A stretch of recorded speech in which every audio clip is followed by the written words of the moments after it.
Yes, I'm Batman. I'm Batman. I'm Batman, Alfred. I'm Batman. I am Batman. I'm Batman. I'm Batman. Greetings, Bat Family. Welcome back to Holy BatCast, brought to you by real fans for real movies. Please visit our website, holybatcast.com. It's your one-stop shopping for all things Holy BatCast. But don't worry, you can also find us all over social media on Facebook, Instagram, Twitter, and YouTube. Just search for Holy BatCast and you will find us. And if you are a fan of the show, would like to become a more permanent part of our Bat family, we are on Patreon. You can go to patreon.com/holybatcast. And as always, the hugest of thank yous to our patrons who help keep the show rolling. We know you don't have to. We do it anyway, but you do it. And we can't say thank you enough. And so along those lines, I've got some new patrons to thank. Actually, a few of them. I don't know if they all found us because of Comic-Con or if just a bunch of people who'd been putting it off and finally was like, hey, yeah, I should do that. But anyway, so a couple thank yous to Aaron James Hansen, to James Halford, to Taggart O'Connor, to Chad Schaefer, and to David Chambers. Good gravy. Yeah, it's crazy. So Aaron, James, Taggart, Chad, David, when it rains, it pours. And again, huge thank you for helping us out. You guys are awesome, and we really do appreciate it. So again, if you would like to become part of that family, you can go to patreon.com/holybatcast. Are we getting enough where we can pay all three of my kids' college yet? Or no. Okay, just thought I'd check. But we might have enough to like get you a copy of The Death of Superman. Okay. It's small victories. We'll take it. Yeah. Thank you, folks. Thank you. Take what we can. Anyway, we're also part of the Real Fans Podcast Network, so if you can't get enough different nerdy podcasts, you can check out the other shows that are part of the network at rf4rm.com. As always, I'm your host, Andy DiGenova. Hello, and if you'd like to follow me, you can do that on Instagram and on Twitter. It's just my name, Andy DiGenova. Now, this episode, we're going to be looking at the new Robin movie. That's right. We have a Robin movie, sorta, kinda. Close enough. I'm going to have to take it. It's Teen Titans Go to the Movies. We're going to talk about that, and we are going to, of course, answer a shitload of your questions in the Wayne Manor Mailbox. Joining me is my Bat brother. You've already heard him. It's Jamie Drewley. Hey, Jamie. Hey, man, what's happening? Oh, not much. Just, doing my thing. How about you? It's the middle of the night. It's past my bedtime, but we've got to talk about DC Easter Eggs, the movie. I like that even better. I was going with Robin the movie, but that works too. You are not incorrect. So yeah, it is just the two of us. So yeah, unfortunately, Brendan cannot join us this week. He is actually on tour. That's right. He is touring every karaoke bar in Australia, singing Men at Work's Down Under. Goats appear and fade away. He comes from a land down under. So we wish him luck on his grand tour, and I hope it goes really well for him. Anyway, not joining us. No one's joining us. It's just us. So anyway, let's. Before I get started, that's what I wanted to say. Before we get started, I got to give a little apology to you guys out there. A few weeks ago, Skype updated, and as you know, Jamie and I live on separate sides of the country, so we can only talk through Skype. And when Skype did its update, it did some weird thing with my audio where it's trying to automatically monitor my audio. I've checked the setting is turned off, but it's still trying to do it, and it occasionally throws my audio from either the right channel or the left channel. I just assumed you were practicing a ventriloquism act. Yeah, I mean, if you listen like in your car, it's like, I'm over here now, and now I'm over here, and now I'm behind you. So anyway, I cannot fix it. I don't know what the hell's going on. I did get a few emails and stuff last time. It took a couple episodes for people to pick up on it, which was good. But I got a couple of emails last time, and I'm like, I'm so sorry, guys. It is me. I don't know what to do. I've been troubleshooting for weeks. So anyway, if it happens again, apologies. I'm going to keep trying to fix it. Hopefully hopefully it'll fix itself. Hopefully Skype will do another update and fix the bug, because I cannot freaking figure it out. So anyway, just a little caveat there. Now let's talk about the big news of the week. That's right. There is a DC movie in theaters right now. If you didn't know that, I'm not surprised based on the opening weekend. But yes, we have an animated DC film. It's Teen Titans Go to the Movies. Go Teen Titans, go, go Teen Titans, go, go Teen Titans, go, go, go, go, go. T-double-E-N-T-I-T-A-N-S. We the real heroes taking down the big menace. Teen Titans foes, Teen Titans knows. Where there's real trouble, baby, Teen Titans go. Go Teen Titans, go, go Teen Titans, go, go Teen Titans, go, go Teen Titans, go. Is it not doing good? It did not do well, no.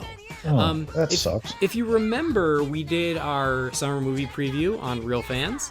Yeah. And I think I remember I called this one a home run, head out of the park. And I think I even said, it doesn't look different enough from what people get for free at home that I don't know if people are going to go. And now we have our answer. They didn't. The good thing is it was cheap as dirt. It cost $10 million, and it opened at about $10 million. So it made its production budget back opening weekend, but it's got it might schlep into profitability. They might make a couple bucks off it, but it's not going to be some huge blowout for them. Man, there goes my Sizzler card again. I know. It is it's a tricky thing, man. So yeah, this was one, I know there's an audience, but I wasn't sure how big that audience was. And then again, I'm like, yeah, the animation is better than what's on Cartoon Network, but not by leaps and bounds. No, it's not. But I mean, I'm seeing really good word of mouth about it. Of course, again, most of the people I see on social media are generally part of my circle of DC friends. They're all DC nerds, yeah. Yeah. You might have a skewed sampling. But I mean, even some of the other people that are in another group that I associate with that generally are not very positive toward DC cinematic outings the last 5 years, they seem to be pretty high on it too, which kind of surprised me. But maybe it's because half the movie makes fun of those other movies. I don't know. Perhaps. I will tell you, waiting for the movie to start last night, I was sitting outside the theater. I did get to use my movie pass for it, which was exciting because I'm, I at least got one last movie out of them, because who knows how much longer they're going to be around. But I was just kind of sitting there waiting, and walking up was a little kid with his mom and his dad, and he went, "See, Teen Titans Go!" And he was so excited, and that's what they were taking him to see. And so just seeing the joy in that little kid's face for Teen Titans Go was worth my drive to the theater. Wow, that sounds like my reaction when I walked up to the theater. Yeah, it was very adorable. So again, it's there is that audience for it. And so, yeah, I went last night, and you went, I think, on Sunday. So I guess we'll start spoiler free, and then we'll give a spoiler warning, and we'll see how it goes. So Jamie, spoiler free, what were your thoughts on Teen Titans Go to the Movies? I'll start off by saying that my intention was to do for this what I did for Wonder Woman and record a brief reaction from all of my kids, but my son was involved in watching Hellboy 2: The Golden Army, and my daughters were at volleyball practice tonight, so they were not around to record reactions, and I wasn't smart enough to do it before tonight. So they all loved it. The kids absolutely were beside themselves with joy watching it. But, of course, these kids watch 6 episodes of that show every day, so, they are the target audience for this movie. My wife liked it. She walked out doing her usual thing, complaining about things from the perspective of, what would be the ultimate of ultimate movie snobs. It's almost impossible to satisfy her in a film. But I hope she wanted to pick apart the science of Teen Titans Go to the Movies. No, it wasn't so much the science as it was the procedure of actual filmmaking or writing with it. But we'll get into that when we cross the wall. I enjoyed myself very thoroughly. I got a ton of laughs out of this thing, genuine, hard side-splitting kind of laughs. I thought it had a fair amount of heart to it. Much like this is just an extended episode of the show with just a ton of Easter eggs for the DC universe, be it comics, television, movies, any of that stuff was thrown in there. It's one of those that's impossible to catch everything just watching it one time. And it actually gets to the point to its slight detriment that I was more focused on the things that were going on in the background than I was on what was being said. You know, I did the same thing. I did. Can I tell you what I did? And this is embarrassing, but it should not surprise anyone who knows me, including you. Because they put so much stuff in the background and so many characters in the background, I pretty much spent the last third of the movie looking for Blue Devil. Oh, really? And he was not there, and so this movie gets an F, and I hate it. You can put everyone else in, but not Blue Devil. Look, he was the only one that didn't show up. You know what? Teen Titans Go to the movies? You can go fuck yourself. That's what I say. No, it's the show kind of does the same thing though, because there's always like, you know, they have in their rooms in the show, there's like pictures hanging up in the background, and they have the little cut scenes that go with Batman and Gordon periodically during the show. So like that stuff is always a part of this Teen Titans Go thing. So it's the same thing with me watching the show, watching the movie, or anything else. I eventually have to switch away from paying attention to what the characters are saying because I'm too focused on everything else that's going on the screen. And it's not so complex in really any way that you get lost by doing that. So I don't know. Yeah. It's not a deep movie. And the story changes every 15 minutes. So like you'll catch back up. Right. But no, I thought it was a good time. Some of the characters were shortchanged, which that was actually my wife's chief gripe about it. But I feel like most of the people going to see this film, most, not all, but most, are familiar enough with these characters, either from the show or from knowing them from other DC outlets, that it's not disastrous to the movie itself that you don't get to spend more time with them, because Robin is clearly the high focal point of this film. As well he should be. He's Robin. Well, sure, but I mean, you know, my wife walked out and goes, well, you know, Beast Boy, he didn't get a lot to do. And I just real quickly, almost reactively replied, nobody got anything to do but Robin and Slade. Mm-hmm. So, you know, it's whatever. But, you know, I sound like I'm complaining about it, but I mean, again, it's not a deep film. It's not heavy with dialogue or anything else. I mean, there's some really clever wit about it, but it's not like game-changing, intelligent stuff that's going on, which once again follows right with Teen Titans Go, the TV series. So all in all, I had a great time with it. I really thoroughly enjoyed myself. It's one of the better times I've had in a theater this year. Excellent. And the Drooly clan also had a good time. They did. Which is important. So, I mean, we've talked about it in the past. Teen Titans Go is just not my thing. I've given the show a couple of chances. To me, it's just so hyperactively obnoxious that it gives me a headache. Yeah, I get it. And I have heard some folks who love the show, who went and saw the movie, who said, oh, you know, it's kind of just like a slightly toned down version of the show. And for me, that was just the right level. So I enjoyed this much more than I've ever enjoyed an episode of the show. I feel like this was going to be an ugly episode otherwise. I feel like they pulled it back just enough to preserve the parents' sanities who are going to be taking their kids to see this movie. And as someone who knows the show better than I do, I mean, you can tell me whether that's accurate, but it just seemed a little less headache-inducing than the show. I will get into some of that as we cross the wall, but like the musical numbers are still there that are ever present in the show. Some of the humor is as lowbrow can get, which is a part of the show, but there was enough good surrounding that other stuff. I mean, some people think the musical numbers are a blast, and they're purposely bad. They don't go out of their way to make, you know, Hamilton quality music coming out of these things. It's meant to invoke feelings of, you know, 80s synth sounds or you know, street battle raps or things like that as they did in this. And they do what they set out to do by making you think of those types of music. It's right. It's not doing it to be good music. It's doing it to make you laugh at the type of music that it happens to be making fun of in that moment, I think. Sure. And so, yeah, knowing that Teen Titans Go is not my bag, and it's never going to be my preferred version of these characters, I appreciate who it's for. I appreciate that it's not me. I'm okay with that. But I went because I wanted to support it and I wanted to give it a chance. And I gotta tell you, I just embraced that this is what I'm seeing. Like, I can't go in and go, come on, I wanted a deep exploration of Starfire and Dick Grayson's relationship. What the hell is this? Like, you know what you're getting into, and I knew what I was getting into. I accepted that, and I went along for the ride, and I kind of loved it. I had a really good time. It made me laugh multiple times.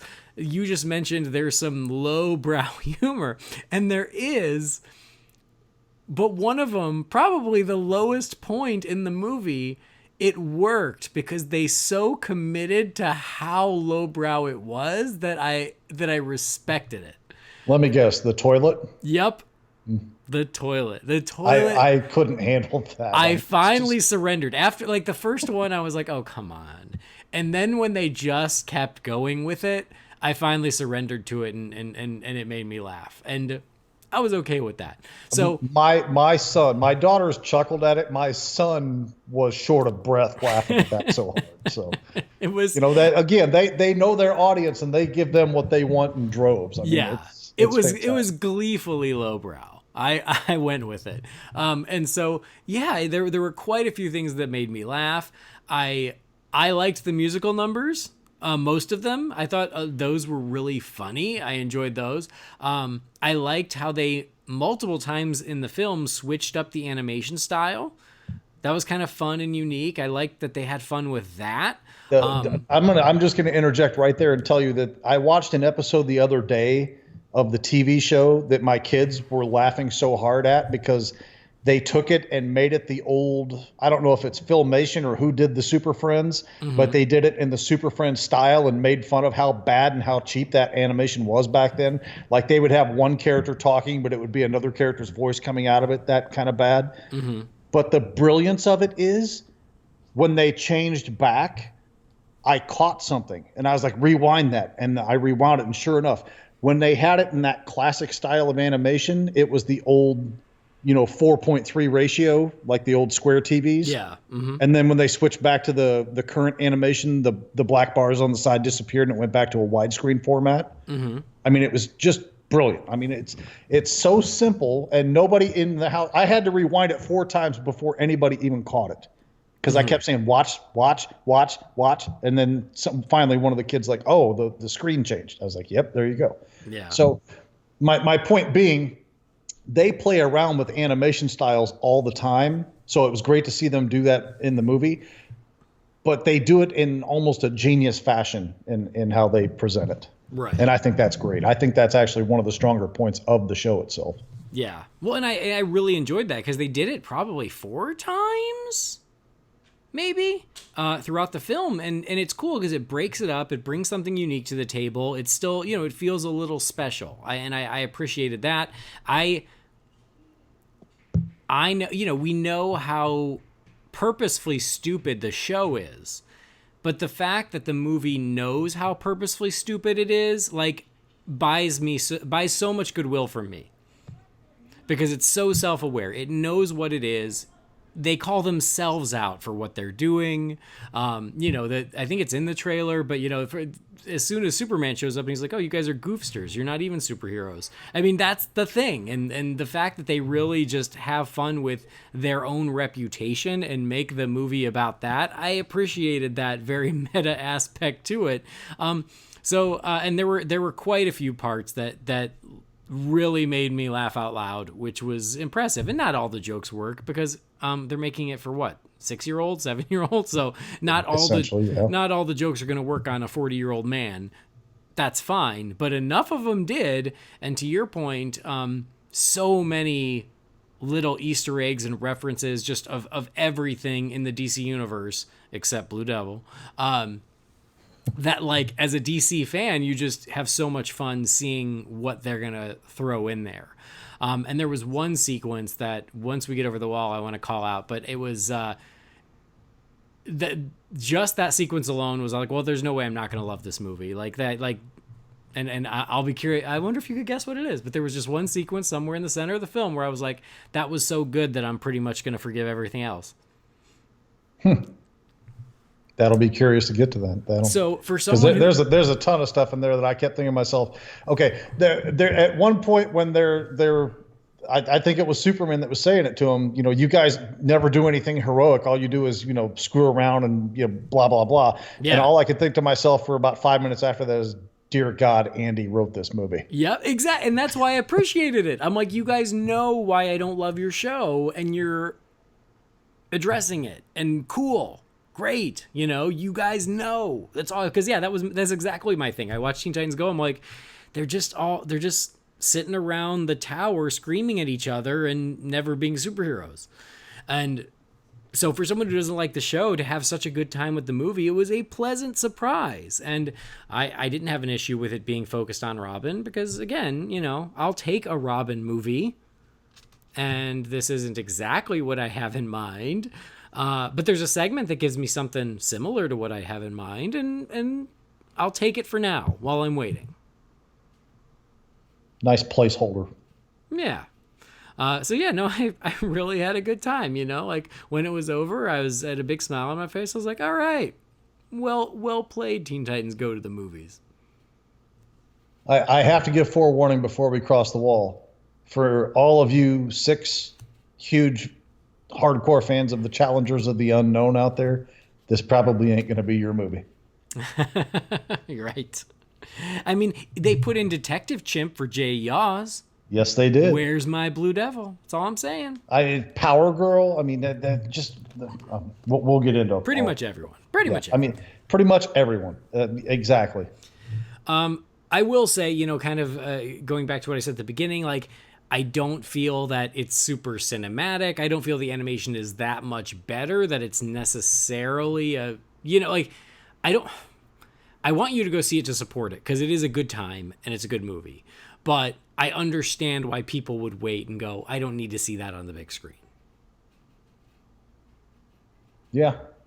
I mean, I get that. I mean, the whole thing about the movie being centered, I mean, it's like a 6-year-old superhero version of Jay and Silent Bob Strike Back.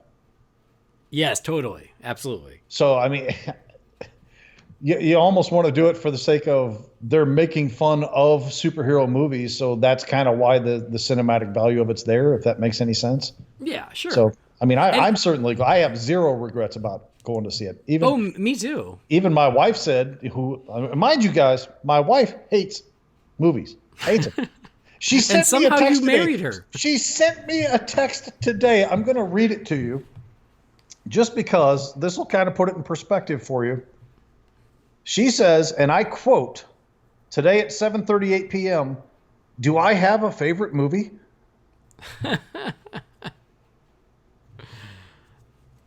So, yeah. And you married her. I know. I love her to death, but we don't have a lot in common. I mean, no one's perfect. Right. But I was on a date years ago, and the girl, it was first date, and I go, oh, what movies do you like? And she goes, I don't really like movies. And I was like, check, please. This ain't gonna work. I mean, anyway. you know, when she walks out, she's always got to complain about something in a movie. So that's just her nature. It's just her way. And she doesn't do it in a mean sense. She just kind of, you know, drops her opinion on it and then walks away from it and never brings it up again unless you bring it up to her. So she had a couple of gripes about the film, but I mean, overall, she laughed, and she even said, you know, there were a couple times in the film where you were laughing so hard it made me laugh. Yeah. There were things that had me, you know, just about rolling tears. So no, absolutely. Like, again, I was pleasantly surprised with how much it did make me laugh. Cool. So we both really liked it. And again, if you're a DC fan, I think you should go see it. I think you should support it. It's not going to change your life, but man, like if you're a DC fan, you're going to have a good time. It knows what it is, and it does. I mean, there's so much in there, and it's an equal opportunity offender. You know, it pokes some fun at Marvel, it pokes fun at DC, it pokes fun at everything. And I always appreciate that too. It's like, yeah, you know, like it's all good. So I think it's definitely worth your time and your money. I don't know how long it's going to hang around. Hopefully at least for a few weeks, but I think you should go. It's pretty damn good, guys. I'll co-sign all what he just said.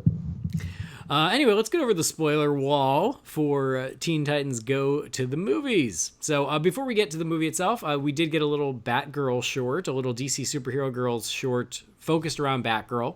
And I gotta tell you, this made me a little worried because this did have the very frenetic, hyperactive pacing of the Teen Titans Go show, where it was starting to get to be too much. And I don't know if I'm just getting old, but I was like, okay, like, please just take a breath. Like, you're going to give me a seizure.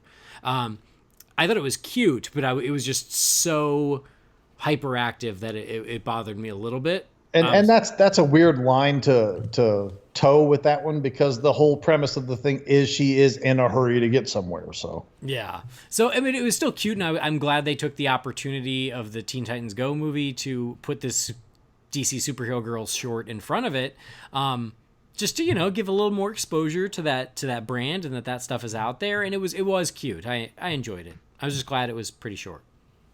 Right. I'll co-sign that too. The Superhero Girls, I mean, my daughters like it. They don't watch it a lot. They don't really read the books anymore. They've kind of phased out of that a little bit. But, I mean, they still got the posters and stuff up on their wall. So for their sake, I'm glad it was there. They seemed to enjoy it. They didn't really express anything, and that they were hyper impressed about it or anything. But for their sake, I'm glad it was there. And, I mean, it was only, like 4 minutes? Yeah, something like that. It wasn't long at all. Yeah. So it was cute. And then we get Teen Titans Go to the Movies. The movie. I mean, we talked about it before. I mean, I love that the whole thing is so super meta. It's about, every superhero gets a movie now. And why don't we get a movie? Why doesn't Robin get a movie? And I've been asking why Robin hasn't gotten a movie for 20 years now. So I'm with him on that. There was this great gag in the trailer where he thinks he's getting a movie and it's an Alfred movie, which is even funnier now that there's an Alfred show in development. Because, is that still a thing? Well, I mean, we haven't heard about it in a couple months, but as far as I know. All right. I made fun of the Joker movie and figuring it wasn't going to be a thing, and look what happened with that. So. Yeah. So the fact that the Teen Titans Go was like, hey, wouldn't it be ridiculous if there was an Alfred movie? And someone out there was like, hey, you're even better, an Alfred TV show.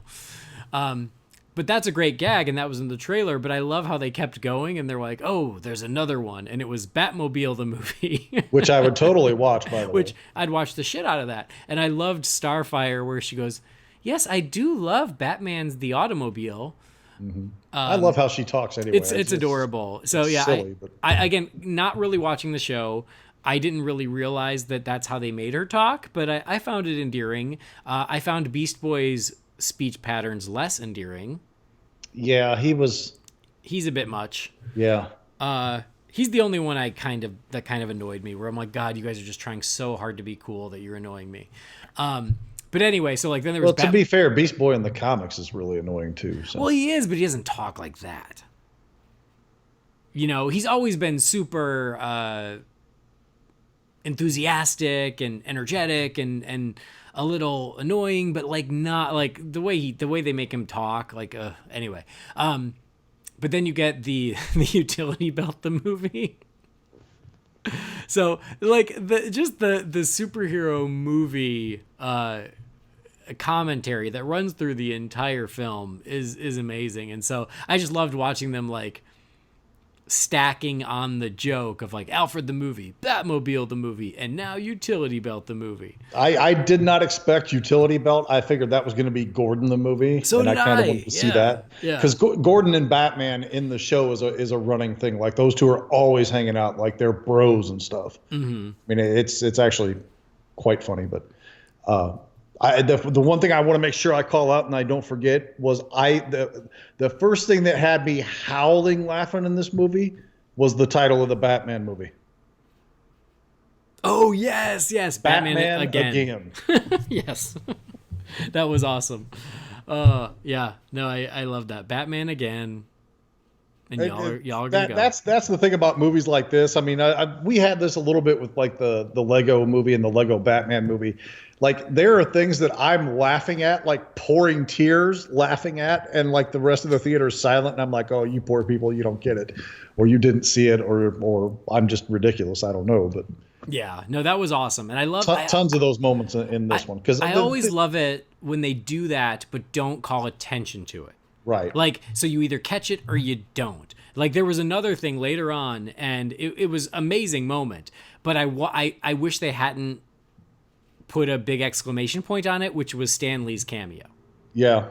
That was amazing, because initially he's just in the background, like trying to get in the frame, and I died. And then they were like, well, we've got to make sure everyone knows that that's who it is. And so then he comes up and he's like, I'm Stan Lee, it's my cameo. And I was like, oh, okay, now you're over explaining the joke. But still, I love that it was in there. It made me laugh. I love that it was actually him. That's the part that really floored me, was actually getting him to do it. I think that was great. So that was terrific, where he's like, this is a DC movie? I don't care. I just love cameos.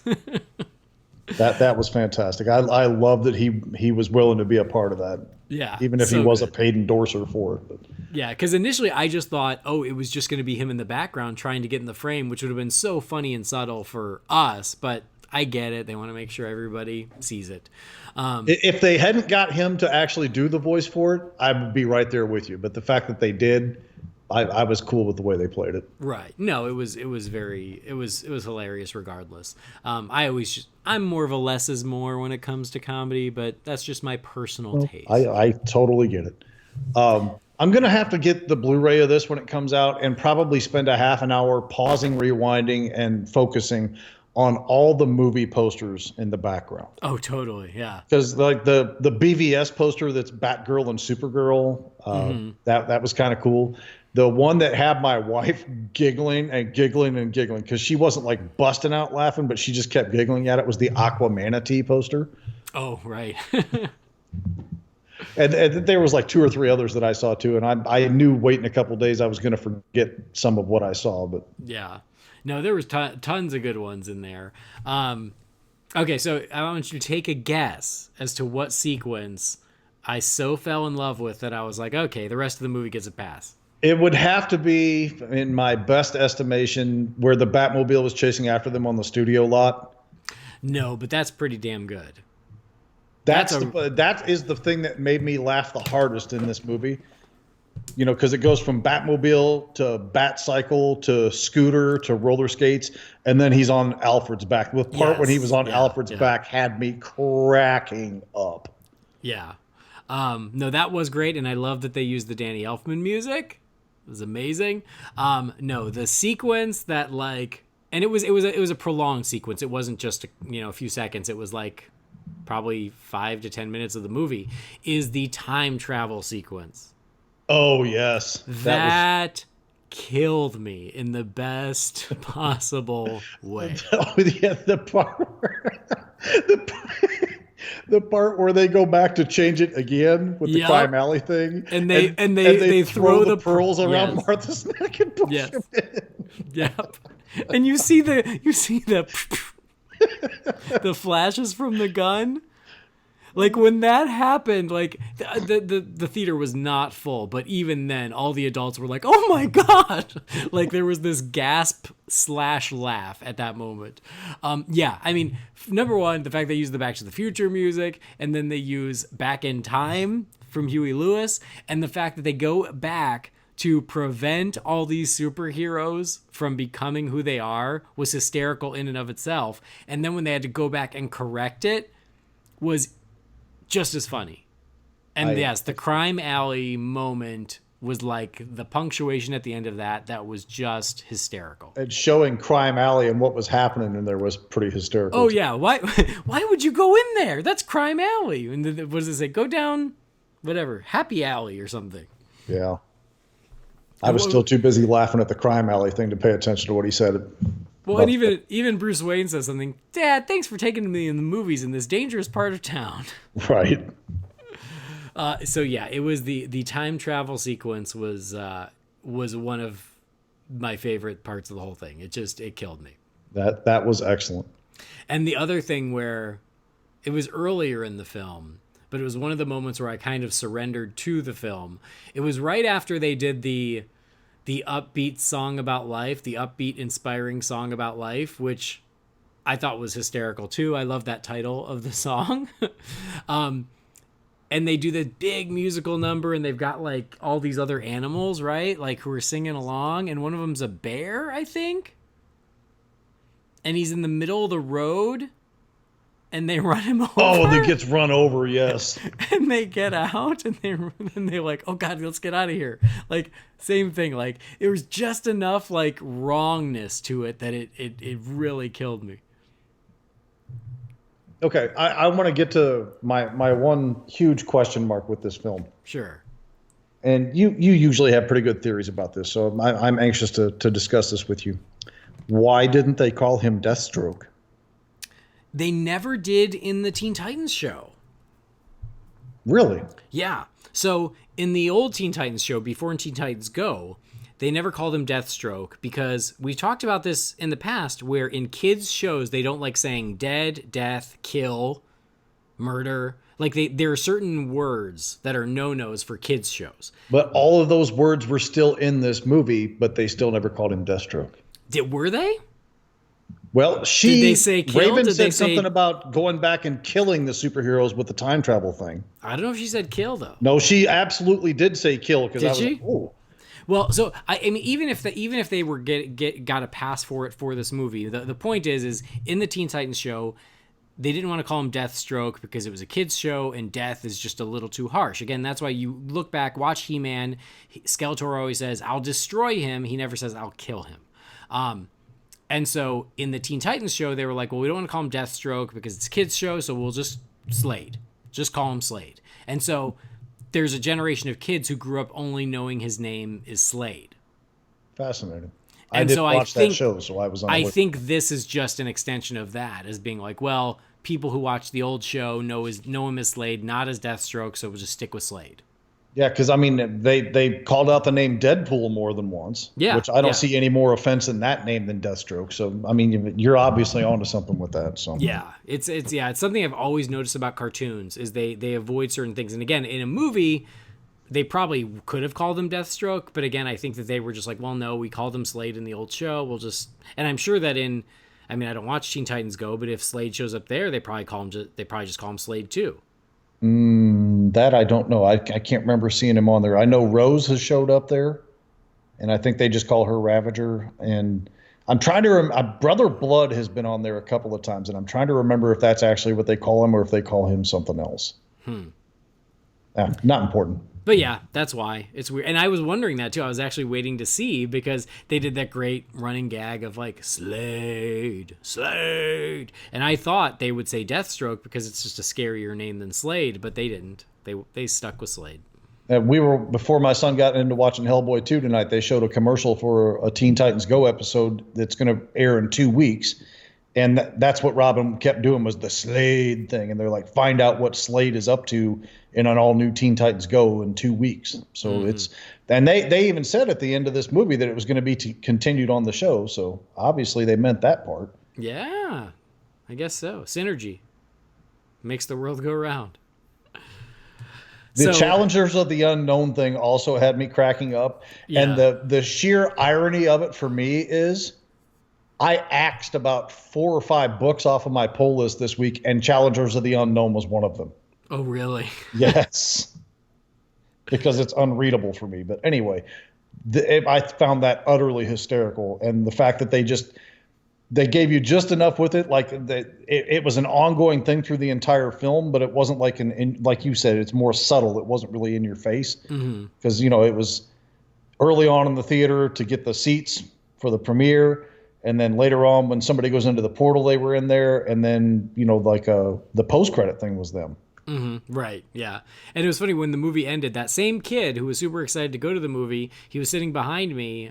He and his dad got up and were walking out, and I was right in front of them. And I heard him go, Challengers of the Unknown? How are we supposed to know who they are? Because they're unknown. And the dad went, yep, I heard that joke too. Just like kind of like, yes, kid, I know. So no, that was a great running gag too. We mentioned the musical numbers. I pretty much liked them all, honestly. Like, I really liked their like intro song, which then came back at the end big time. I think it's just called Go, I think. But I liked that, and I especially liked how they started singing it, and then it kind of cut into this wide shot where the music was turned down, and it just shows the balloon guy being like, oh, forget this, and just kind of walking away while they were doing it. Yeah. So I liked that. I loved the Robin superhero movie thing. Because again, like, I liked they switched up the animation style to make it a little cooler. It still wasn't like the animation style I would have picked, but it was just cool to see, like, oh, a cool Robin movie, and what would it be? And so that was, I really enjoyed that too. I thought that was fun. Yeah, it was. That was a really good time doing what they did there. And I did not expect that to be, I did not expect Jade to be Slade. I expected Jade to be Rose. Ah, okay. Because, you know, same last name, white hair, obviously involved in a nefarious plan against the Titans. Mm-hmm. I mean, my kids and I both said that walking out, that we thought that was going to be Rose, but obviously they went another way with it. So, yeah, I didn't even think of it because I don't know Rose that well, so I didn't even cross my mind. I do like the nefarious plan of like, hey, if we give all these superheroes movies, they'll be too busy to be superheroes. oh God, what was the? I tried to memorize it before I left the theater, and I can't remember it now. The Doomsday device. For like digital online and blah, blah, blah. And it was a streaming service. And I'm like, well, if this isn't just a big old play on the DC Universe app that's getting ready to drop in a couple months. Direct at you. And I love it's probably not the best name for it. Oh, but when they're all building the Doomsday device, and the Titans are like, oh no, we're going to destroy it. And Superman's like, what are you going to do? When they're throwing the kryptonite on him. Oh, the spray bottle is what. Oh my God, that same thing. Like, I was just like, it was so mean. It was funny. The spray because they were like bottle was sprinkling it on him at the like, yeah, they sprayed him, and then I think there was a certain point where just like they were just throwing all the little pebbles of kryptonite on him. It was so funny. Yeah, it was fantastic. So it was just moments like that tickled my funny bone, that worked for me. There were plenty of them in there, that's for sure. I mean, we're going to hang up from this call, and like 30 things are going to come running back to me that I wish I would have mentioned. And it's a busy film, but I mean that in a very positive manner. It is. It's super busy, and like I said, they kind of change the story every 15 minutes. It's almost, it is almost like a bunch of little episodes squished together, but at least there's still one overarching thing about, Robin wants a movie, he gets his movie, he has to learn, he's still a hero, all that good stuff. But like all the little subplots in between, like I said, the time travel thing, that felt like an episode. And there were just certain things like that where you can kind of pull it out and go, oh, that feels like a little segment, and then it changes to something else, and then it changes to something else. But I'm not complaining about it, because for me it still worked. But it definitely, I think, plays to the to the audience. Certainly. But so we mentioned it earlier, but the part with the toilet. When it started, I was like, yeah, this is stupid. Where Beast Boy's like, I pooped in it. But the fact that all of them pooped in this toilet and all like acknowledged it, and it, like the fact that it kept going, like it got to the point where I finally gave in. I'm like, okay, it's funny. You got me. That was not my favorite part of the film. See, like the beginning with like the fart. That also was not my favorite part. That part I was like, Well, I mean, they showed that in the first trailer, and I was like, oh God, I can't handle this for 90 minutes. And then yeah, exactly. The second trailer is what ultimately sold me on the film. Because originally, if they would have just rolled with what was shown in that first trailer, I'd have been like, kids, we might be doing this one on home video instead of a theater trip. But, right. The second trailer amped it up quite a bit. So. Yeah, absolutely. So like the fart, I was like, is this what I'm in for? But the poop thing worked for me. They committed. You and my son. I appreciate mean, I thought he was going to roll right out of his chair during that part. And like And it's important for kids to know that everybody poops. Every single one of them, like each one, he would laugh harder with each one that came out and said that they just pooped in that toilet. Yep. Like he was that might have been his actual favorite part in the film. I'm not entirely sure, but that's certainly the part I heard him laughing in the most. They doubled down with every member of the team, and it worked for me. Okay. That's all that matters. People got a good time out of that. It's a very minor gripe for me. And like I said, not every joke works, like it's there was another one in there somewhere that was some kind of a fart joke too. I don't remember what it was even. I mean, it's that minute, but yeah. Like I just remember thinking to myself, there's 3 things I'm going to complain about with this film, and none of the 3 are consequential enough for me to really have anything negative to say toward the film. Just they didn't work for me. Right. It's just that easy. Mm-hmm. But obviously the target audience gets a kick out of it. So. Yep. And you kind of have to just accept that. I'd still rather watch this than Hotel Transylvania 3. That was a tragic part. We walked out of the theater, and my son's friend Spencer was at the theater. And Spencer's parents and my wife have known each other since they were little kids. So like they've been friends since birth. They were walking out too, and my wife's, "Oh, did you guys go see the Teen Titans Go movie?" "No, we saw Hotel Transylvania 3," and I just like held my head down in remorse for them. Boo on you. Like they had to make the Martha joke. The Thomas thing was kind of funny. It was all right. It's just I was just like, I guess I'm just so over Martha jokes that I just didn't need. I get it. I totally get it. I've been over the Martha jokes for like since the week after the movie came out. But yeah, right. to me, that was, again, I'm calling back to Jay and Silent Bob Strike Back. It almost felt like the Goodwill Hunting 2 hunting season bit in that film, which I still crack up laughing every time I see it because it's just so far over the top reason. I don't like them apples, Will. Yeah. And, having it be that, Batman versus Superman 2, and I don't even remember what the subtitle was, but like, the action, and they're like, Martha, "Oh yeah, that was my mother's name." "What was your father's name?" "Thomas." Or Jonathan, he's like, "Mine was Thomas," and they start fighting. It wasn't a real laugh out loud moment for me, but I got a kick out of it. Yeah, it's okay. I love that you call out as like Jay and Silent Bob because I have a soft spot for movies that culminate in a big chase through a movie studio. Like Pee-wee's Big Adventure and Jay and Silent Bob, and when this ends with a big old chase through the movie studio, I love that, and I loved how much time they spent on the WB lot. I love. Oh God, when they first got there, and she points up and goes, "That's where the Animaniacs live." So, I can tell you, having worked on the WB lot, everybody says that. Oh, do they? Everybody. So, it was like an inside joke, like who the people who made it, because they know that every time someone comes on the lot for the first time, they always go, "That's where the Animaniacs live." Huh. Now you know. Now I know. So it works on both. So you probably didn't get the kick out of that I did, but I got a huge kick out of it. Well, I did, but I got it. I laughed at it, but for a completely different reason.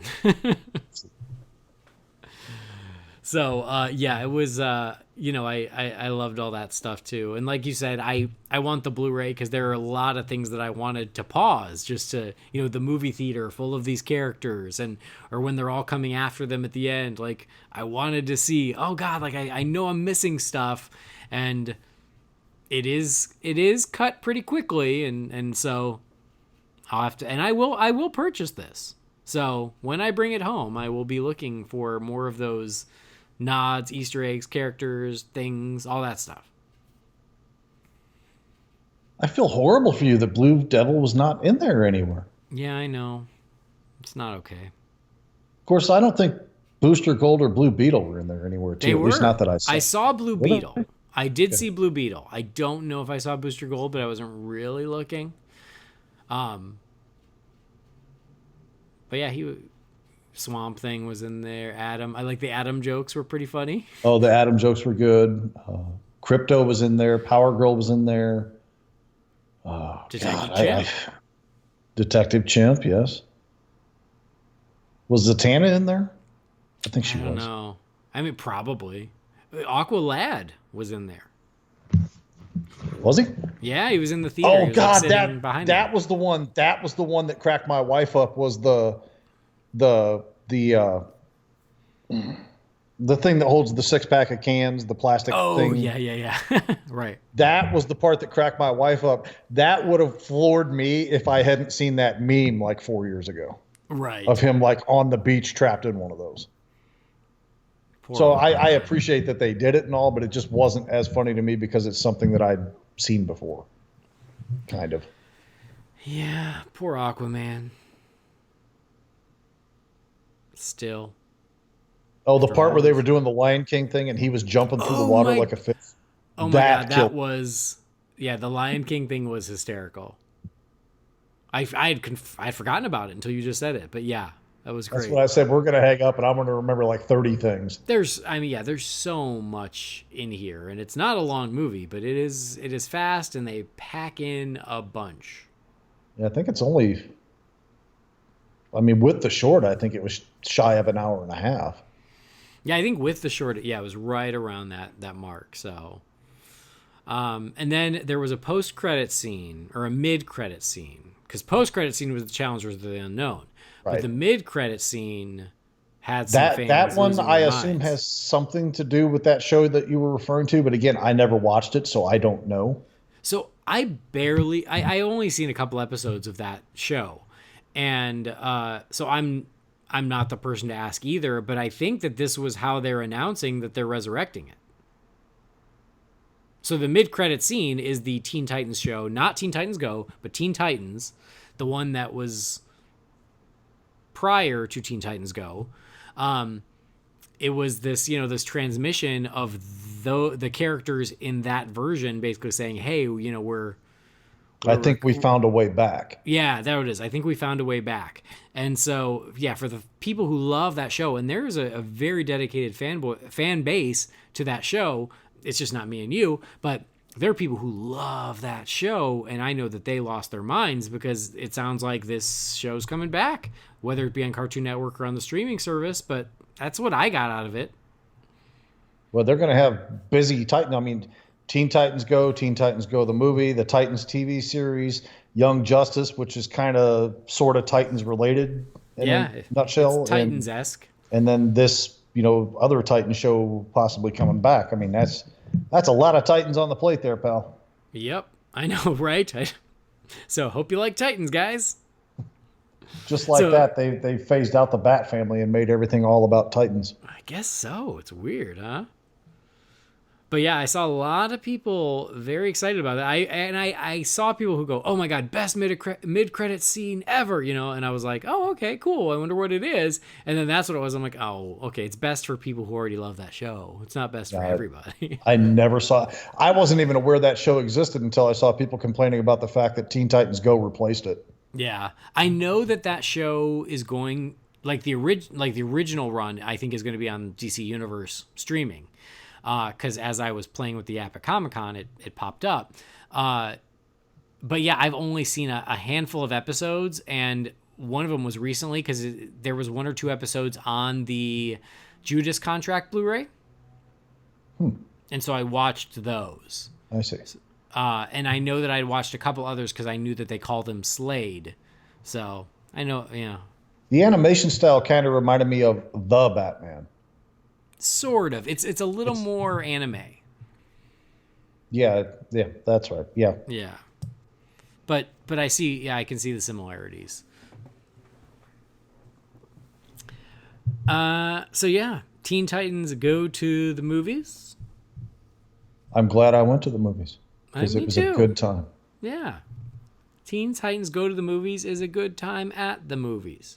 Not too long before we started recording, it was a few hours ago. Scott from Suicide Squadcast had taken his son to the theater to see it, and then I caught his tweet or message in a group after he got out, and he's like, "I think I enjoyed this more than my son did." I'm like, "Yep, I feel you. I know exactly where you're coming from." So, yeah, they know their audience. They appeal to the kids, but there's plenty of stuff for grown folks in here too. Oh, totally.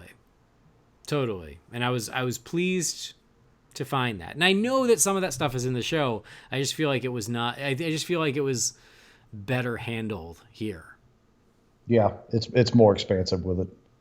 The Easter eggs were definitely my favorite part of the film. I mean, there's some great funny stuff going on, but I mean, seeing all those random Easter eggs in the background and, you know, just quick snippet, that kind of stuff, that's what I appreciated the most about the film. Mm-hmm. Right. But yeah, you're right. Like at the end when like they're being chased by every DC superhero through the backlot, you're right. I was so focused on trying to figure out who else was in there. That yeah, I missed some stuff. But yeah, Slade was Jade. I mean, even when Cyborg's head was like popped out of his body and he was using his little cords as arms and legs. Oh yeah.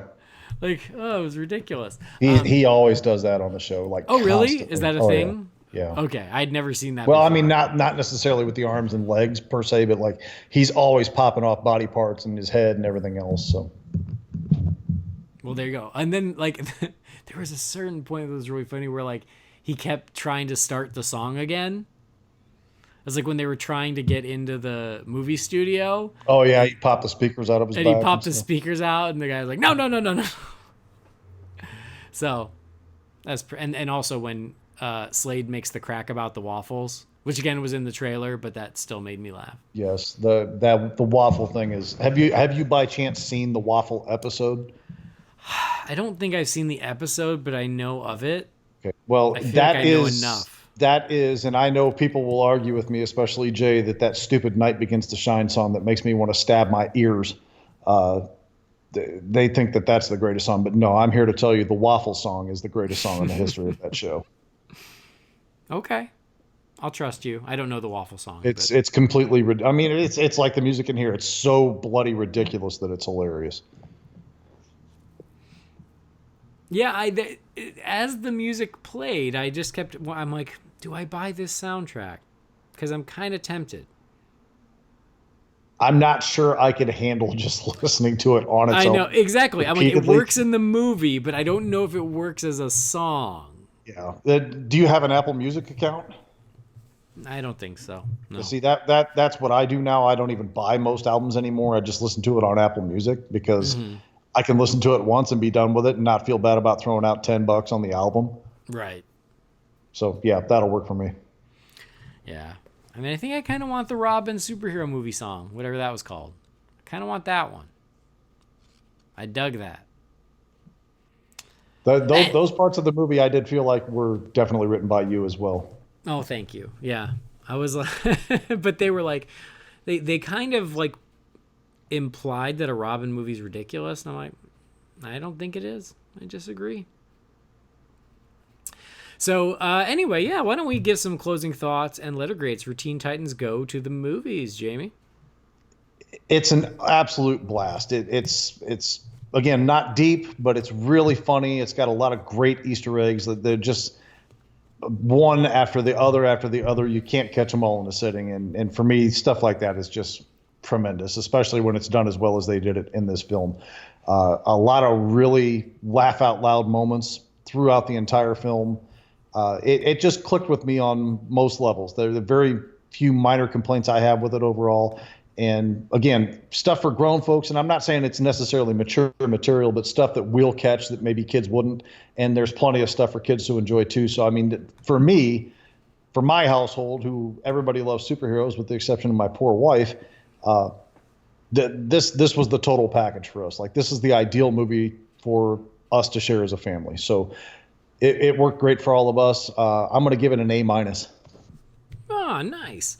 And yeah, I'm pleased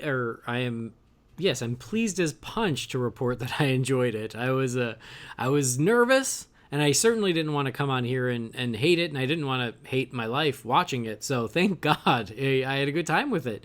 It was a nice, pleasant surprise and very fun and enjoyable, and it made me laugh a lot, and I'll be buying it. So I'd be with you, an A-, except they left out Blue Devil. So, sorry, you get a B+, Teen Titans Go to the movie. I hope you think about what you've done. Blue Devil will be in the Snyder Cut. Release the Blue Devil cut, guys. Start a campaign right now. And if I get it home and I pause it and find out the Blue Devil is indeed back there, then we can revisit it at that point. How about that? I don't remember seeing him, but this is a busy film in those backgrounds. Right. So yeah, check it out. I gave a B+, A-. It's a good time. It's funny. You just got to accept that that's what it is. And you get on board for the ride. So Teen Titans Go to the movie, definitely worth your time whenever you do get a chance to check it out. But now we're going to check out what you all have to say as we crack open the Wayne Manor Mailbox. It's time again for the Wayne Manor Mailbox. You've got mail. What is a letter for me? Maybe temporary. She wrote a letter. You're one hell of a messenger. This is all, Master Wayne. And as always, big thank you to Gaurav Venkateswar for that little Wayne Manor Mailbox jingle. Thank you, Gaurav. Still don't know if I'm saying your last name right. I know you sent me how to pronounce it, but I haven't listened yet. I've been very busy. But anyway, guys, do us a favor. Give Gaurav a follow on Instagram and on Twitter at GVTunes. GVTUNES. Please and thank you. So thank you, Gaurav. And now, let's check your emails. This one here is from Michael Petzold. It says, greetings, Andy, Jamie, Brendan, and guests. I meant to send you this question along with my previous email, but it slipped my mind. To make it short and sweet, which of the lesser-known villains from Batman's Rogue Gallery would you like to see on the small or big screen? The two I can think of would be an older Dr. Hugo Strange and Man-Bat, even though that would cost a pretty penny with special effects. As always, thanks for keeping me and many other members of the Bat family entertained. Hope to see you and others sometime at Emerald City Comic-Con. Cheers, Michael Petzold. P.S. Kudos to Andy for pronouncing my last name right on the first try. That is a rare thing. You stressed me out by putting that because now I don't know if I said it right again. Sorry, Michael. Anyway, lesser-known Batman villain, Jamie, that you want to see get a little time in the sun. Just flying off the wing, I'm going to mention one of my favorites that I've not seen in years, and I don't know if he ever made any kind of return, but the Reaper from Year 2. Okay. Oh man, that's a hard one because most of them have shown up in one way or another. I like Man-Bat. I like that call. I think that's cool. It's unique. Man-Bat in the new Justice League Dark was really good. Yeah. So yeah, I'm down for that. And my other thought was Mad Hatter. I have a soft spot for the Mad Hatter, but he showed up on Gotham, and he was actually really cool. So I don't know if that's the best choice because he's shown up on TV, but I like the Mad Hatter. He's kind of one of the ones that, like, he doesn't get a lot of love, but I always tend to enjoy his stories. So there you go. Thank you for the message. Next message from Ulysses George. It says, hey guys, I hope you are doing great. I have a couple questions. My first one is that do you own the Batman The Dark Knight Returns Gallery Edition? Because I bought mine last week and it's huge, bigger than my Daredevil Born Artist Edition. My second question is, are you going to talk about the Justice League Mortal script on the podcast? I would love it. Finally, what's your favorite Alex Ross art? Mine is the 7 members of the League. Thanks, and have a great weekend. Ulysses, thank you for the message. I do not have the Dark Knight Returns Gallery Edition. Jamie, do you have it? I do not. Something to ask Santa for. Yeah, exactly. Justice League Mortal, yeah, eventually. We got a pretty good response for our Batman 2 episode, Jamie. Did we? Yeah, people really enjoyed that. So, yeah, we're totally down for that. And then favorite Alex Ross art, everything? I've never seen a piece of artwork from Alex Ross I didn't love, but because this one is fresh in my mind and it's actually my current iPhone wallpaper, the cover of Immortal Hulk #1 is incredible. I mean, they're all incredible, so I'm going to choose one. Maybe it's the wrong show for it, but his Rocketeer pieces. Those are really good. Oh, they're yes. so good. So there you go. Thank you for the question. Next question is from Scott Anderson. It says, "Hey, Andy and Jamie, I love the podcast. It always shoots to the top of my list when it comes out." Oh, Scott, I mean, I just want to take a moment to acknowledge your terrific taste in podcasts. Anyway, it says, "What would be the best way to catch up on events from the New 52? I've just read the Dark Side War Omnibus, and I'm curious what other big events took place that I should know about. Thanks for taking the time to answer the question and for having such a great and uplifting show. P.S. Jamie, I hope you and your wife had a lovely time celebrating your anniversary. Scott Anderson." Oh, it's so nice. That's sweet. And we had a fantastic time. It was a great getaway. We went to Mackinac City, Michigan, and visited Mackinac Island and went up to the UP. And did you go to the Grand Hotel from somewhere in time? We went by it. We did not actually go. I mean, like literally we were standing on the drive that goes right by it, but we didn't go in the hotel. Because you actually have to pay for that. And I wasn't paying for it. Well, so. I would pay for it. I'm going to come with you on your next anniversary. We'll go. Fantastic. It'll be the three of us. We're going to have a terrific time. Events from the New 52. I mean, obviously the Batman stuff. Court Death of the Family, I think, was the big one there. Family, yeah, 0 Year. Those are all big ones. I think the Jeff Johns Justice League run from the New 52 is absolutely worth your time. The Aquaman New 52 run as well is pretty damn good. The best way to do it, though, I would say hold off for the DC Universe streaming service because I bet a bunch of it's going to be available there.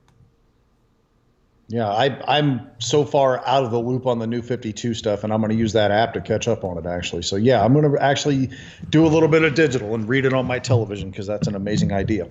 But I'm very curious to see how that works. I hope they're really pushing it. I hope it's cool. I hope it works great. So, I don't know about New 52 events, but, I mean, if we're throwing out favorite runs from New 52, bar none, my favorite one was Gail Simone's Batgirl run. Yeah, that one I did not read, but I've heard nothing but great things. So maybe that'll be on the app for me. It is so a movie waiting to happen. Oh, nice. Which I guess people say about Shazam and others as well. So well, yeah, because Shazam was in the Justice League run. It was like the backstory, not backstory. It was a backup story. Yeah, whatever you want to call it. Yeah, like there was an extra few pages at the end of every Justice League that was Shazam. And but those are not in the Justice League trades. You actually have to get the Shazam trade to get those. I have not done that yet. But yeah, that I read, and that was where I was like, oh, here's your movie. And judging on the trailer, it doesn't seem far off, which is exciting. Same with Aquaman, too. Yeah. All right, next message here is from Ben Hoffman. Hey, Andy, probably Jamie or Brendan. I just watched the Titans trailer, and of course, I found a lot of people complaining about it, but that's not the point. Hopefully that'll die off. I wanted your guys' thoughts about Grayson's edgy fight and the fact that it seemed like he stabbed a guy's neck. I was honestly surprised with that, but I guess it's not new. When you think about how much damage the non-powered Titans inflict on goons, I didn't expect Dove to pull Hawk's type of fighting. You've probably already talked about it, Ben Hoffman. Ben, yeah, we talked a little bit about it on the Comic-Con episode, but I had no issue with it because from what I could tell, nothing he did was lethal, and I don't feel too bad for these guys, and so if Robin's gonna cause a little bit of damage, I'm all right with it. Yeah, I'm reserving all judgment for the show because I didn't think he was lethal to any of them, but there are people out there that are swearing up and down that, bone crunching, definitely hit the neck, definitely crunch the neck, all this other stuff. And I'm just like, well, okay. I'll wait for the show and see what happens. It was certainly the most violent Robin fight we've ever seen in live action. No? He's got a strong pimp hand, man. What do you want to say? Yeah, I'm just saying. So... But yeah, I mean, we'll see how lethal it was. I don't think it's lethal. I think that was already debunked. But like I said on the Comic-Con episode, I didn't think we had to debunk it yet. But, all right, next message here. Sorry, we have tons of these, so we're just moving right along. So the next message here is from Travis Prang. It says, hey guys, I really liked your Man of Steel podcast, and I agree with your praise of it. I've recently begun listening to the show from one of Richard Citrone's Facebook posts, and I really enjoy it. Hey, that's awesome.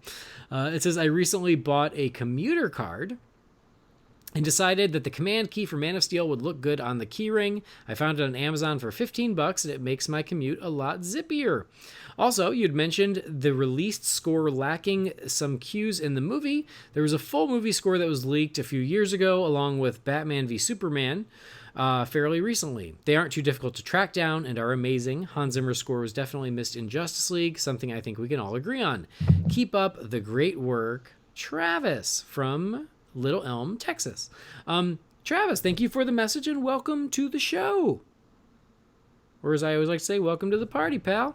Yeah, that's a cool key ring. I dig it. And I did hear that there was a more complete score out there, and one of our listeners actually sent it to me. So, thank you. So it's not an official release necessarily, like a CD or anything like that? No, it's digital only. Bastards. So anyway, next message here is from Bobby Hernandez. It says, hey guys, I want to let you know that I found a screening for The Dark Knight in IMAX here in LA. It's at the AMC City Walk on August 24th. I just bought my tickets. They're moving fast, so if you're thinking about going, jump on it quick. Bobby, thank you for the message. Yeah, I did see that 4 theaters in the country are getting The Dark Knight for the anniversary in IMAX. So yeah, I'm going to try to go to the one in City Walk as well. And unfortunately, there is not one in Indiana. No, I'll just have to watch it on my screen at home. But hey, the good news is you have to wear pants if you go. I do not. It's true. So anyway, next message here is from Daniel. It says, hey, I hope you guys had a great Comic-Con. I want to touch on something I've heard you say a couple of times about wishing for a film between Man of Steel and BVS. I don't necessarily disagree, but the best argument I've heard against it was that if we spent a second film watching Supes be heroic, it would have been tough to see Supes the way Bruce does after Man of Steel. There's a detailed case for this on the Man of Steel Answers podcast in possibly episode 41 or 43, I believe. Daniel, thank you for the message. I kind of understand your point, except for everything that they acknowledge in Batman vs. Superman is that Supes was heroic for the past year and a half, being the Superman that we all know and love. So that was already written into the continuity. It's just a matter of actually seeing that movie. Jamie, any thoughts on that? I like Batman. Okay, good. Cool. Next message here from Jesse Willis. It says, hey, Holy BatCast family, do you think you could do an episode reviewing 2 films? The first would be The Death of Superman Lives, What Happened, to pay tribute to John Schnepp. I'd love to hear your guys' thoughts on it. Second, will there be a Supergirl movie review, since the movie will soon be out on Blu-ray? Jesse, I am open to both of those ideas. Jamie, put those in the to-do list for when we're like, hey, we don't know what to do this week. I actually just saw that Death of Superman Lives for the first time last year. Oh, it's awesome. And I'm still reeling from Sammy Davis Jr. as Brainiac. Man. I mean, spot on. Spot on. Well, as soon as I heard it, I went, well, duh. Who else? It might have been brilliant. Who knows? And Ethel Merman as Maxima. All right, next message here is Joseph Stewart. It says, hey, Holy BatCast family, I hope all is well. My question is, after seeing the Aquaman trailer, will Arthur's father, Tom Curry, have a big role? Joseph, thank you for the message. Jamie, what do you think? I have no idea whatsoever. You don't know? I don't. My guess is he's going to have a bigger role than we maybe imagined, because if you look at the trailer, it seems like he is still around in Arthur's adulthood. So I still don't think it's going to be a huge role. There's a lot of moving pieces to this film, but I think that, yeah, I think he's gonna be in more than just the prologue. Okay. That's my guess. Is it December yet? Because I'd really like to see this film now. We will. Next message here is from Mike Gould. It says, hey guys, I'm Mike from Grand Rapids, Michigan. I wanted to say I'm loving the show. My favorites are the movie coverages. I also really enjoyed the tour coverage, or I enjoyed your coverage of the Telltale video game. I wanted to know if there are any plans to cover Season 2. I've played both games and I loved both, but I found Season 2 to be superior. You can see just how much the game improves over the 2 seasons if you enjoyed the first one. If you enjoyed the first one, the second one will blow you away, and I'd love to hear you guys get to it sometime. Again, thanks for the hours of free enjoyment, and keep up the good work. Mike, thank you. And yes, absolutely. I haven't played Season 2 yet, but I loved Season 1, so I have every intention of playing Season 2. In a slightly related note, the comic book series that was based on Telltale, I think it was, that's the one with Thomas Wayne being the evil bastard, right? Yes. Okay. So they did the Sins of the Father 6-issue miniseries, which was adapted from that. So that just wrapped up. I really enjoyed that. So I'm really hoping, since I don't play the games, that they continuously adapt these stories going forward in comic form. Cool. Game's really fun. It's really easy to play. Requires time that I do not have. Preaching to the choir. Cool. People have heard me say it before. I'm going to just recap one more time. I used to be an avid video game player, but the problem was on nights where I would, need to go to work the next day and take my kids to school and all that stuff, I would check my watch after playing for a couple of hours and realize it was 4 o'clock in the morning. And that happened more than one time in a week. One time it happened like 3 times in a week. So I just had to stop. It is the ultimate time suck. Yes. So now we have not 1, not 2, but 3 emails about the Batman 2 episode. I told you, Jamie, people responded. Fascinating. So the first one here is from our pal Robert Reinecke. And Robert, I got to tell you, I'm reading this because I love you, but if anyone else wrote me an email this long, I'd delete it. So it says, hey, Andy, Jamie, possibly Brendan, as someone who spent $25 to buy Sam Hamm's Batman 2 script at a convention back in the day, I have to say I enjoyed your revisit of the script and what might have been. That said, I have to say I'm a lot more critical of the script than you two were. I love that you spent $25 at a convention. That's amazing. First, regardless of quality, it reads like a script intended for Richard Donner in Lethal Weapon mode with an R rating rather than for Tim Burton. Whether or not you like Batman Returns, I think it's fair to say that Burton is certainly committed to fleshing out all the characters. And first draft or not, Penguin, Catwoman, and the various 5 family members are pretty one-dimensional in Batman 2. At least you can view the Batman Returns Penguin, Catwoman, and Max Schreck as warped versions of Batman, the orphan, the masked vigilante, and the businessman philanthropist, while there's almost no thematic weight to the characters in Sam's script. In particular, I think these characters would have drawn some really unfavorable comparisons to Jack Nicholson's Joker. I guess I'll stop right there and just comment. That I think I alluded to that, is there was not a lot of depth to especially Penguin and Catwoman in the Batman 2 script, and I do feel that was one of the biggest downfalls of it, is they were pretty one note. They were just bad guys, and that was kind of it. So I don't disagree with you. You indicated that, and I think that and your other chief gripe was the fact that Batman and Penguin didn't meet until that final sequence. Yeah. And I think it's a very good observation that it reads like a Richard Donner script and not a Tim Burton script. Totally. Second, I really feel the plot has almost no personal stakes for Batman. The treasure hunt has no real impact on Bruce Wayne's fortune. The conspiracy of the 5 families and the Wayne murders is resolved by outside forces. The framing of Batman never really develops into a real conflict, and the threats against Vicky, Alfred, and Dick are late in coming and an afterthought to the criminal scheme. As controversial to purists as the Joker killing the Waynes is, at least it helps shape the main plot emotionally, so Batman has a personal emotional stake in bringing the Joker's reign of terror to an end. I note that Nolan did something similar by having the Joker responsible for Rachel's death to hit at Batman emotionally. Batman having something of a complicated relationship with Catwoman, Penguin, and Schreck adds emotional dimension to the proceedings in Returns. Hamm's Batman 2 needed a lot of work in that department. I don't disagree. It's a good point. Finally, I feel the love triangle aspect doesn't work. Considering that the Catwoman of Hamm's script is pure evil rather than morally gray, there's no potential way that could ever work out, which sucks all the dramatic tension out of it. Not to mention, Bruce considering another woman while apparently contemplating marriage to Vicky makes him look like a cad and undercuts the seriousness of the final proposal. I don't see Michael Keaton being able to make that work. Granted, this is essentially a first draft, but I think those problems are baked in, and the script would have had to change dramatically, like it did.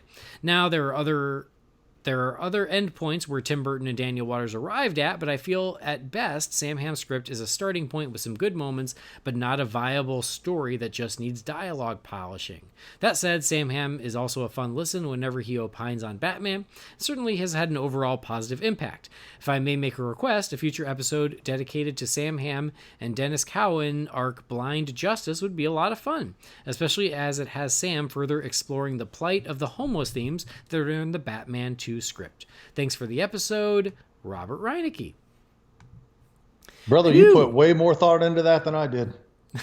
That's what he does. I know it is. That's He what sees Robert things. does. He sees things in movies on a different plane than most people ever will. Yeah. And I fully respect that about him. But man, he's just way deeper than I am into that stuff. Yeah. And I mean, and yes, I said the dialogue needed punching up.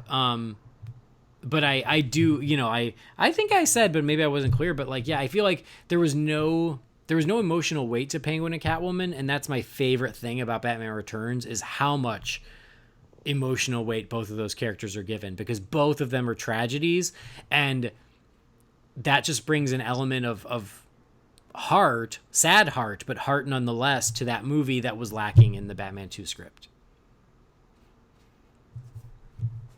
All right, next message here's from Clarence Eugene. It says, hey, Holy BatCast family. After listening to the episode on the Sam Hamm Batman 2 script, if that script was made into the movie and was successful, would we still be able to see Marlon Wayans as Robin, Billy D. Williams as Two-Face, Robin Williams as the Riddler, and other characters like Batgirl, possibly played by Christina Ricci, Poison Ivy, Mr. Freeze, and Scarecrow down the road?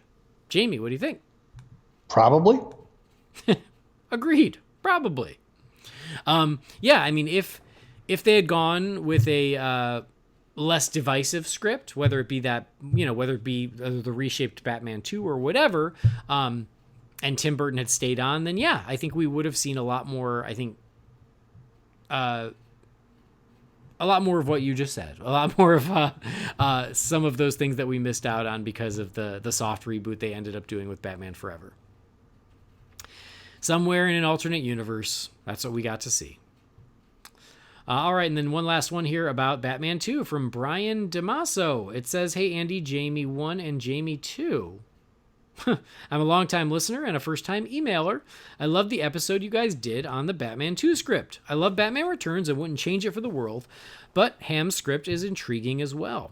What would you guys think if WB were to make an animated movie of it? I'd be all over it. Thanks for reading my email. Brian DeMasso, a.k.a. Tabs3121. I swear to you, they should just have their own division of Warner Brothers Animation specifically to make animated films of the movie scripts that did not get used. And I mean that wholeheartedly. Right? I mean that wholeheartedly. I'm not being sarcastic or a wiseacre about any of it. I'm dead serious. I agree. Yeah. I mean, of course we would be all over it, but there are so many of those out there that you're right. At this point, like, do one a year. We all want it. We will pay for it. Just do it. Exactly. All right. Well, phew, that was it for the emails. We actually got through them, Jamie. Wow. I feel so accomplished. I almost don't believe it. But we have some voicemails. Uh-oh. So, you thought you were done. You're not. All right, so let's check in here. Again, before I start, if you guys want to leave a voicemail, we do have a number. That number is 323-366-9246. That's 323-366-9246. And again, please leave these messages under a minute. And here we go. Check in on our first message. Hi, Andy, Jamie, and Brendan, who are probably driving the Speed Force. I really enjoyed your Comic-Con episode. I just have a question with all the rumors that came out this week about a supposed Legion of Doom movie that got put on hold, that we might have got Black Manta joining the Legion of Doom in the Aquaman movie, but now that's not going to happen. And now the thing that really got me upset is now they don't want to talk like they're getting cold feet about a Man of Steel 2. My question is, why do you think they don't want to do a Man of Steel 2? Because the fans want it, a lot of people want it, and they want to see another Superman movie. Especially after Justice League, I just don't understand why they're having a problem trying to make another Superman movie. All right, that's all I have. Have a good show, guys. This is Jason Ritter. Bye. All right, thank you for the message, Jason. Question. So, what do we think about the rumor that they're no longer going to do Legion of Doom, and why have we still not gotten a Man of Steel 2? Jamie. The Legion of Doom thing is disappointing, but it's not surprising given the lack of positive reception that Justice League had critically from the fans and from the box office results. So probably putting a little bit of distance between themselves and that, I suppose, is the logic behind it. And the Superman 2 thing, I mean, I can't comprehend that this isn't on somebody's mind in the WB offices somewhere. Yeah, I totally agree about Legion of Doom. It's not surprising. I wouldn't say never. I'd never say never because things can change. But yeah, they're not going to follow up Justice League since that's their biggest black eye right now. So of course they're going to shelve that and try to get everything else into a better place before trying to follow up that promise, which is a bummer because that promise was awesome. As for Man of Steel 2, yeah, your guess is as good as mine. I think we all want to see it. We're all frustrated we're not seeing it, and hopefully they are talking about it. But yeah, it should not have taken this long. It's pretty disappointing. So thank you for the message, Jason. Next message. Hey, Andy, Jamie, Brendan, whoever else is on the show. This is Bat Jordan Valdez calling in once again with the truncated version of my previous message. Sorry about the length of that one. I did not realize there was a time limit. I'm going to try and channel my inner Speed Force powers to talk as fast as the Flash for this. I wanted to say that I absolutely adored Batman number 50. I thought it was another beautiful love letter to my OTP from Tom King. I loved the love letters back and forth between the two of them, which I thought was so fitting because in I Am Suicide, which is when Catwoman was introduced to Tom King's run, there were love letters in between the two of them, so it felt fitting that here with the wedding, they did the same thing. They were beautiful. They brought me to tears multiple times during the issue. Yes, I wanted Batman and Catwoman to get married, obviously. I'm disappointed that it didn't happen, but I still fully believe it's going to happen. Spoilers, I think Batman and Catwoman are going to team up, take down Bane, realize the conspiracy against them, and then once they take him down, finally get married. Batcat forever, from the first kiss to the last. Bye-bye. Just under a minute. Oh, Bat Jordan Valdez. Oh, you. Oh, Jordan, you. listen to me. You and I have very rarely agreed on anything.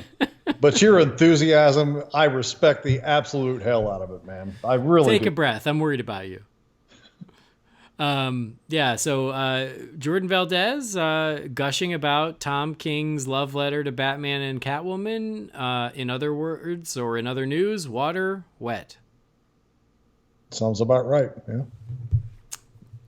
Glad you loved it, Jordan. This is Jordan, my surprise Jordan, face. hit me up on Twitter or someplace and let me know what you thought of Alfred's savage reply to Catwoman in Catwoman #1. Because I'm still laughing about it. It was like a month ago that I read it. Oh, I still haven't read it. I've had a very busy couple weeks. Oh, spoilers, all right. my bad. No, it's fine. Now you made me want to read it, so you did your job. You didn't spoil it. Okay, one last voicemail. Here we go. Hey, Holy BatCast. This is Philip Barker. Just wanted to leave a wonderful comment. How much I love this show. The show is amazing. I love it. I download it every single week. Can't wait to hear the next episode. Andy, Jamie, and everyone else involved. You guys are the best. All right, guys. It's been swell. Love the voicemail setup. Have a good one. Philip Barker, thank you, sir. Good to hear from you. That was very nice. We appreciate it. Short and sweet and simple, but thank you for taking the time to leave us that message and let us know how much you enjoy the show. It's much appreciated. Yeah, thank you for the message. And Phil, don't let me catch you on the streets after saying them nasty things about Last Action Hero. Oh, I must have missed something. He took my spot on the Rewind episode because I couldn't make it for that one. Oh, really? Yeah. And he didn't like it? They all three of them brutalized it. I didn't realize how hated that movie was. I actually kind of like that movie. I mean, it's not a great movie. I didn't say it was great. I just said I liked it. It does have the incomparable Art Carney, though, so that's something. That's his second favorite cousin. Yeah, and Philip Barker's got his own podcast now, the Bias Brothers Podcast. So free plug for you. All you have to do is leave us a voicemail sucking up, and I'll plug your podcast. That's how it works. So yeah, anyway, Philip, thank you so much. And again, thank you to everybody who wrote in and called in on the Wayne Manor Mailbox.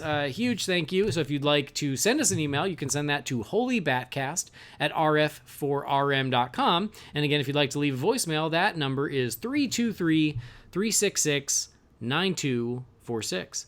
And I really hoped that the number would like spell something on the dial so I could say, oh, call 366 bats, but it spells nothing. It probably spells like Mix's nothing. Pitlick or something. Pretty much, and I can't say that because then I'll get sucked into another dimension. So anyway, so yes, please and thank you. We love hearing from you guys. It is much appreciated. But that is where we're gonna wrap up this episode of Holy BatCast. Jamie, always a pleasure, my friend. It was a good time. And if the folks want to keep up with you on the social medias, where can they do that? You can find me on the tweets at BatRaider3960. Football season's coming, so it's going to get really entertaining. There you go. So please give Jamie a follow, and I already told you where to follow me earlier on. But that will do it for episode, I think this is 170. Woo! Ooh, we're getting up there. I know, getting old. Thank you guys for downloading the show. Please do subscribe to the show. That's actually the most helpful thing you can do, even more than leaving us a review. But if you want to leave us a review, you can do that too, and we thank you for that. But most importantly, like Michael Keaton's Batman says, I want you to tell all your friends about me. Go to holybatcast.com and find Holy BatCast on Facebook, Twitter, Instagram, and YouTube. Just Holy BatCast. Again, send emails to holybatcast@rf4rm.com and leave a voicemail at 323-366-9246. That'll do it for this one. On behalf of Jamie, I've been Andy. We'll see you next time. Same bat time, same bat channel. Titans go. Go! Now I want waffles. I want meatballs.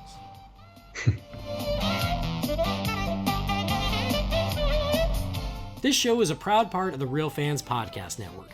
You can sample all the shows that are part of the network at rf4rm.com. Those shows include Real Fans for Real Movies, the original show that looks back at films past and present. There's also Holy BatCast, all about Batman and the DC Universe. There's Disorder, every Disney film that looks back at every Disney animated feature in order. There's Taking the Bullet that looks at bad movies so you don't have to watch them. There's Please Rewind, the RF4RM retro show that looks back at older movies. And finally, there's Grim Grinning Hosts, a salute to all pop culture, but mostly theme parks. Again, you can check out all these shows at rf4rm.com or search for them by name wherever you get your podcasts. Princess in my alien attire, the energy blast, the supersonic speed.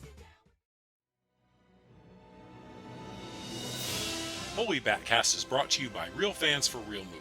Remember, the thoughts and opinions shared by the participants are theirs and theirs alone, and do not represent the companies or organizations they happen to work for.